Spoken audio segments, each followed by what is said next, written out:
પ્રકાશભાઈ છે એ મોટા ભાઈ છે કોઈના દેખ ઉમણિયા નીકળી આજે ફરવા માટે પણ અમે બહાર આવ્યા એટલે વરસાદ ચાલુ થઈ ગયો. વટાણા ફૂલ હશે આવડે એક નહીં આવડતું.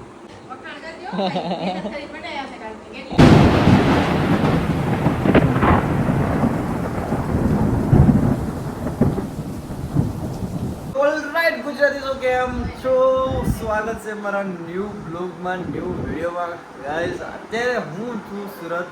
મેં તમને કીધું હતું કાલના બ્લોગમાં કે આપણે સુરત જઈશું ત્યાં લાલબાગના દર્શન કર્યા અને સુરત આવવાનું હતું એટલે સુરત આવ્યા હતા અને આવીને મસ્ત ફ્રેશ થયા. આવીને રાતના સૂઈ ગયા હતા. તો ગાઈસ અત્યારે છે ને હું નાઈન ફ્રેશ થઈને એકદમ રેડી બેઠો છું. હવે અમારે જે ઘરે છે એ લોકો મુલાકાત અમારે ક્યાં જવું છે એ હું તમને બતાવું. પેલા તો અમારા ભાભી જય શ્રી કૃષ્ણ. જય માતાજી. અને અમારા ધ્રુવી ક્યાં ગઈ ધ્રુવી? ધ્રુવી અમારે બહાર ગઈ છે ને પ્રકાશભાઈ અમારે બહાર ગયા છે. આવે એટલે તમને મળાવું. પણ અમારે અત્યારે જવું છે ત્યાં ગણપતિ બાપા જે બાજુમાં બેસે છે ને ત્યાં અમારે પૂજા કરવા, આરતી કરવા. તો આરતી માટે બધું વસ્તુ રેડી કરી લીધી છે ભાભી? શું છે રેડી? પ્રસાદી ને આરતી. તો ગઈ ચલો આરતી કરવાની છે. એના પેલું ફટાફટ પેલા હું ચાય પીલું કારણ કે મને ને મારે ટાઈમ નહીં હોય અને મારે ચા પીવી છે. ચાય પીને પછી ફટાફટ જવું છે આરતીમાં. તો પહેલાં હું ફટાફટ પીલું ચા. બીજી વાત તમને કહું, આજે આપણે થોડુંક સુરતમાં ફરવા જવાનું છે. ફરવા મતલબ મારે ખુદને ફરવું છે ને થોડુંક મતલબ સુરત જોવું છે એ બધું કરવાનું છે. તો આપણે થોડા ટાઈમ પછી હું અને સાહેબ ધ્રુવી કે પ્રકાશભાઈ અમે નીકળશી બહાર ફરવા અને જોશી સુરત કેવું સુરત છે. એના પહેલાં મસ્ત ચા બા પી લઈએ. ચા પીને આપણે ગણપતિ બાપાના દર્શન કરવા જવા છે, ત્યાં આરતીનો લાભ લેવા જવો છે. જઈએ અને આરતીનો લાભ લઈએ. ચાલો દોસ્તો જઈએ આપણે આરતીનો લાભ લેવા છે ને. અને આ ભાઈની સોસાયટી છે. અહીંયાથી આ બધી એકદમ પ્રાઇવેટ સોસાયટી છે. તો ત્યાં આરતી થાય છે. અરે હાલો આરતીનો લાભ લઈએ.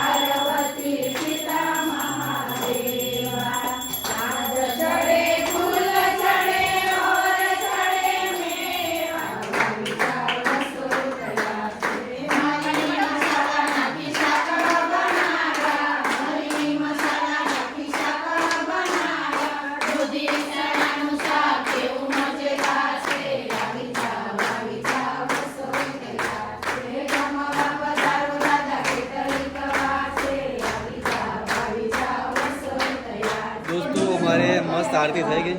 આરતી થઈ ગઈ ને આરતી થઈ ગઈ અને ગણપતિ બાપાને મસ્ત પ્રસાદ પણ અમે ધરાવી દીધો છે. આમાં ગણપતિ બાપા છે અને બધા અહીંયા પગે લાગવાયા હતા. તો હવે જઈએ આપણે ઘરે. તો દોસ્તો મેં તમારે ભાભીથી મુલાકાત કરાવી તમારા પહેલા વિડીયોમાં જોયા હશે. અને આ અમારે પ્રકાશભાઈ છે એ મોટા ભાઈ છે કોઈના દેખાય અને ગણપતિ બાપાને લાડો ખવડાવે છે. હે પ્રસાદ એ ભાભી. દોસ્તો અમે લોકો ગયા હતા આરતીમાં, મસ્ત આરતી કરી લીધી કારણ કે આજે આપણી આરતી હતી ને. હા મને થોડીક મતલબ અકવો લાગતી હતી. મેં કીધું યાર અહીંયા નવું છે ને હું અલગ દેખાઈશ કેમ કે યાર અહીંયા શેરીમાં હું ક્યાંથી આવ્યો અને આવીને મેં દરેક બ્લોગ ચાલુ કર્યા. અચ્છા એવું હતું એટલે મને હા મને એમ કહેવાય કોઈક એમ કહે છે તો પછી હા મને એમ કોઈક એમ કહે છે આવે કોણ આવીને વિડીયો બનાવે એટલે આપણે ભાઈ થોડીક મર્યાદા રાખવી પડે. હા અને આમ જો દોસ્તો ભાભી લાડુ બનાવે છે કાલે. ભાભી આ લાડુ કેના છે? ચૂરમાના છે.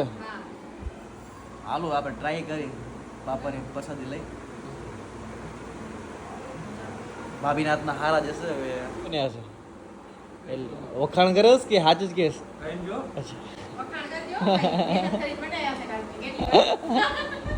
ટ્રાય કરીએ આપણે.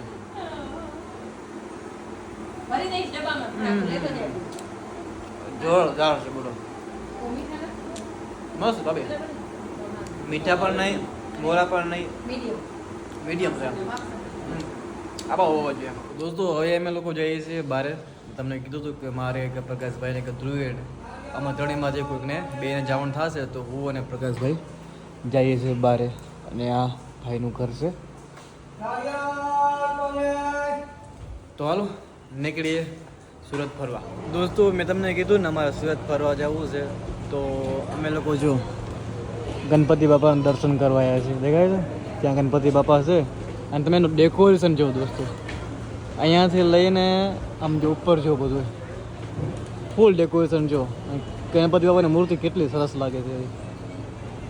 હું અને મારા મોટા ભાઈ બે આવ્યા છીએ અને મોટા ભાઈ મને લઈ આવ્યા છે ને દોસ્તો, જોરદાર ડેકોરેશન છે.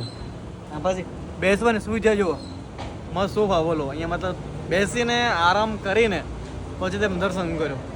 મતલબ આ ગણપતિ બાપાએ કેટલી સુવિધા કરી આપી. તમે જો તો આ બધા સોફા છે બોલો બેસવા માટે. 500 થી 700 જગ્યા છે અહીંયા કને. અહીંયા સુરતની અંદર. વિચાર કરો દોસ્તો, નાનામાં નાના ગણપતિ અહીંયા.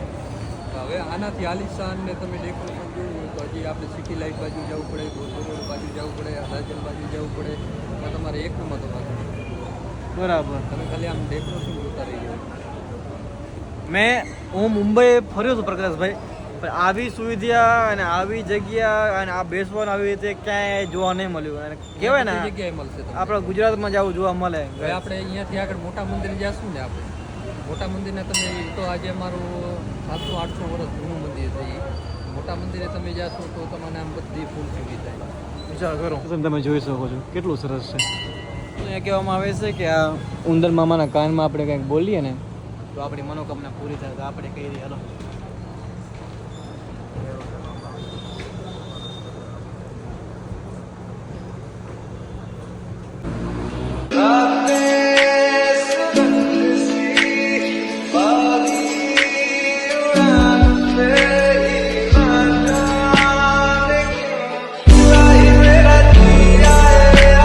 દોસ્તો. બારે ફરી આવ્યા અને વરસાદ વધારે હતો એટલે પલરીને આવ્યા છે અને આવીને બેઠા છે. અને હવે મસ્ત ભૂખ લાગી છે અને જમવાનું રેડી છે. જો જમવાનું રેડી બનાવ્યું છે અને ધોઈ બેઠી ગઈ છે અને ભાભી તે કિચનમાં છે અને પ્રકાશભાઈ ત્યાં છે. ચાલો આપણે બેસીએ જમવા અને જમી. દોસ્તો અમે લોકો ફરી આવ્યા, જ્યાં અમારે ફરવા જવાનું હતું ત્યાં કામથી આવ્યો હતો. એ કામ થોડુંક થઈ ગયું હોય, થોડુંક બાકી છે, પણ મારા ખ્યાલથી તો ટાઈમ પાસ થઈ જાય. અને આવીને ત્યાં ઘરે આવીને બેઠો છું. મસ્ત થાક લાગ્યો હતો, એ થાક ઉતરી ગયો. અને અમારે આ ધૂલી છે જે મારી ભત્રીજી છે, એ શું કામ કરે છે? વટાણા ફૂલ હશે. આવડે કે નહીં આવડતું? વટાણા ફૂલ તો આવડે છે.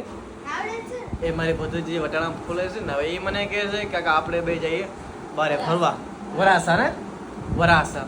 તમે લોકો વરાસા જવાના છીએ ત્યાં, મતલબ ફરવા માટે.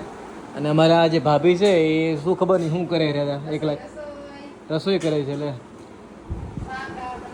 ભાભી ત્યાં રસોઈ કરે છે અને હવે તો થાક લાગ્યો છે, ઊંઘવાનું મન થાય છે. એટલે કે થોડુંક ફરવાનું બાકી છે એટલે બધા પેલા ફરી આવી, ફરીને પછી ક્યાંય વાંધો નહીં. અને આજે આપણે પાછું નીકળવાનું છે એટલા માટે એ જેટલું થાય એટલું આજે આપણે ફરી લેવું છે ને પછી આપણે આજે નીકળી જવું છે કોઈ બી હાલતમાં. કાલે આપણે પહોંચવું છે. મારે બોમ્બે પછી પહોંચવું ક્યારે? એટલે મારે કોઈ બી હાલતમાં પહોંચવું છે, સમજે. એટલે હું જેમ બને એમ જલ્દી નીકળી જઈશ. તો દોસ્તો હું અને ધ્રુવી અમે બંને લોકો બહાર નીકળી ગયા છીએ ફરવા માટે, પણ અમે બહાર આવ્યા એટલે વરસાદ ચાલુ થઈ ગયો. ધ્રુવી હવે શું કરવાનું કે? એટલે કાંઈ તમે લોકો બહાર આવ્યા છીએ પણ વરસાદ ચાલુ થઈ ગયો છે. આમ જો છે ને વરસાદ ચાલુ છે એટલે અમે લોકો આ પીપલના ઝાડ નીચે ઉભા રહ્યા છીએ એટલે પલરે નહીં. બરાબર ધ્રુવી? તો દોસ્તો અમે લોકો બધાએ કંઈક ખાવા આવ્યા છીએ. શું ખાવા આવ્યા? શું ખાવા આવ્યા છીએ? ખુમણિયા. ઉમણિયા. અમે લોકો ભજીયા ખાવા આવ્યા છીએ. એટલે કયા ભજીયા ખબર નહીં, ભજીયા આવે એટલે પછી ખબર પડે. ટેસ્ટ કરશે એટલે પછી ખબર પડશે કેવો ટેસ્ટમાં છે. એટલે ભજીયા આવે પછી ખબર પડે. પાઈ ગયા છે ઓર્ડર આપવા, ઓર્ડર એટલે પછી આવે પછી જોઈ પછી ટેસ્ટ કરીને પછી તમને કહું કેવા છે. તો દોસ્તો જો આવી ગયો છે નાસ્તો. ધોલે કેવું લાગે? મસ્ત છે. આમ જુઓ તમે ભૂંગરા છાસ ને આ ભાઈ ભાભી જમે રહ્યા, મતલબ નાસ્તો કરે. આપણે પણ ખાઈ લઈએ. મેં ટેસ્ટ કર્યો, બહુ મસ્ત છે. હવે આપણે રાજુવા દે નહીં પેલા મસ્ત ખાઈ લઈએ. સમજો છે ને ભૂંગરા બટેકા છે.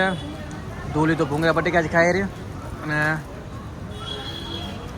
મરચાવાળા અને નોન મરચાવાળા બધા છે અને બધી પબ્લિક અહીંયા ખાય છે. રે હાલો હવે પેલા આપણે મસ્ત ખાઓ દોસ્તો જો અહીંયા આગળ આવ્યા હતા અમે બાપા સીતારામ કુંભડિયા ભજીયા ખાવા અને ભજીયા મસ્ત ખાઈ લીધા હા ભાભી અને હવે ભાભીને આઈસ્ક્રીમ ખાવી છે તો આપણે જઈએ આઈસ્ક્રીમ ખાવા ને પછી જાસી આપણે ઘરે ધ્રુવી જાસી હવે બેટા હાલો અને એમાં પ્રકાશભાઈ હતા એમને અર્જન્ટ કામ આવ્યું એટલે નીકળી ગયા છે તો આપણે હવે આઈસ્ક્રીમ ખાઈને પછી તો આઈસ્ક્રીમ ખાવા આવ્યા છીએ અને હું ને ધ્રુવી આઈસ્ક્રીમ નથી ખાતા હું એક જ ખાઉં અને ભાભી આઈસ્ક્રીમ ખાય બોલો તું કેમ નથી ખાતી મને નહીં ખાવી નહીં ખાવી કોકો પીવું